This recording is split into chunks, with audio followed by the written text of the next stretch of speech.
আজ ঘুরতে চলে গিয়েছি কুমিল্লা লেক ভিউ পার্কে। হ্যালো এভরিওয়ান, আসসালামু আলাইকুম। এই মুহূর্তে যেখান থেকে আমার এই ভিডিওটি দেখছেন, আশা করি আল্লাহর রহমতে সবাই ভালো আছেন, সুস্থ আছেন। আর কেউ যদি অসুস্থ অবস্থায় আমার এই ভিডিওটি দেখে থাকেন, তাই সুস্থতা কামনা করে আজকের ব্লগটি শুরু করছি। কুমিল্লা লেক ভিউ পার্কটা খুব সুন্দর এবং আকর্ষণীয়। এখানে ঢোকার টিকিট প্রাইস হচ্ছে জনপ্রতি 50 টাকা করে।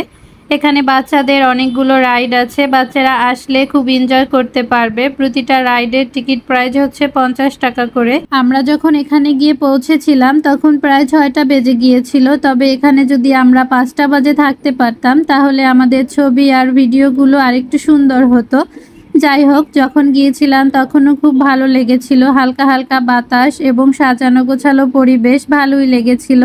তবে মানুষের ভিড়টা একটু বেশি ছিল, কি আর করার, সুন্দর জায়গা, মানুষের ভিড় তো একটু থাকবেই। এখানে লেকে ঘোরার কিছু পায়ে প্যাডেলের বোট আছে। এই যে দেখেন, ফ্রিতে একটু নাচ দেখিয়ে দিলাম। এখানে সব থেকে আকর্ষণীয় জায়গা ছিল আমার কাছে এই দোলনাগুলো। এমনিতেই তো দোলনা অনেক পছন্দ করি, তার উপরে যদি এরকম সুন্দর একটা পরিবেশে লেকের পাশে দোলনা থাকে তাহলে তো আরও অনেক বেশি ভালো লাগে। তো এখানে সব থেকে ভালো লাগার সময়টা ছিল সন্ধ্যার পরে, যখন এই লাইটগুলো সব অন করে দেয়া হয় তখন আরো বেশি ভালো লাগে। এখানে সবাই খুব সুন্দর সুন্দর ছবি তুলছিল, তবে সিট খালি পাইনি, তাই মনে দুঃখ নিয়ে লেকের পাড়ে চলে এসেছি বোটে ঘুরবো। এই বোটগুলো পায়ে প্যাডেলের বোট, পা দিয়ে চালাতে হয়। তো আমরা এখন এরকম একটা বোট নিয়ে পুরো লেকটা ঘুরে আসবো।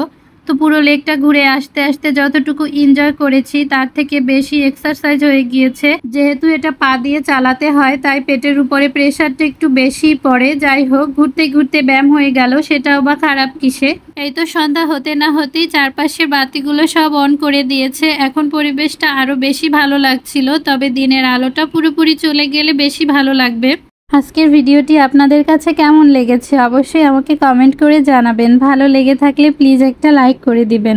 আর আপনি যদি এই মুহূর্তে আমার এই ভিডিওটি ইউটিউব থেকে দেখে থাকেন তাহলে প্লিজ চ্যানেলটিতে সাবস্ক্রাইব করে দিবেন। আর যদি আমার ভিডিওটি এই মুহূর্তে আপনি ফেসবুক থেকে দেখে থাকেন তাহলে প্লিজ ফলো দিয়ে আমার পাশেই থাকবেন।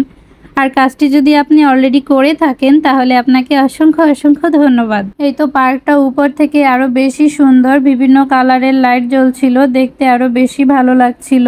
নিচের এই রেস্টুরেন্টগুলো খুব সুন্দর করে সাজিয়েছে লাইট, গাছপালা এগুলো দিয়ে। এখানে বসে খাবারও এনজয় করা যাবে আর আশপাশের পরিবেশটাও এনজয় করা যাবে।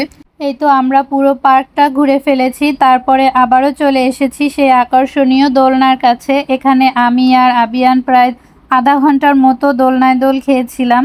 এই তো আজকের ব্লগটি এ পর্যন্তই। আশা করি আজকের ব্লগটি আপনাদের কাছে ভালো লেগেছে। আল্লাহ হাফেজ।